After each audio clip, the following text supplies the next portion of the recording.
আর না ফেরার দেশে চলে গেলেন পশ্চিমবঙ্গের প্রাক্তন মুখ্যমন্ত্রী বুদ্ধদেব ভট্টাচার্য।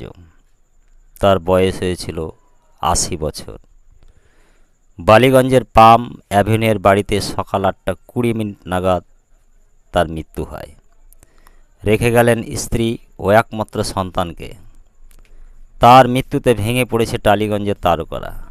TV9 বাংলা ডিজিটালের ফোন পেয়ে কান্নায় ভেঙে পড়লেন অভিনেত্রী শ্রীলেখা মিত্র, পরিচালক কমলেশ্বর মুখোপাধ্যায়, পরিচালক অনীক দত্ত, অভিনেতা রাহুল অরুণোদয় মুখোপাধ্যায়রা।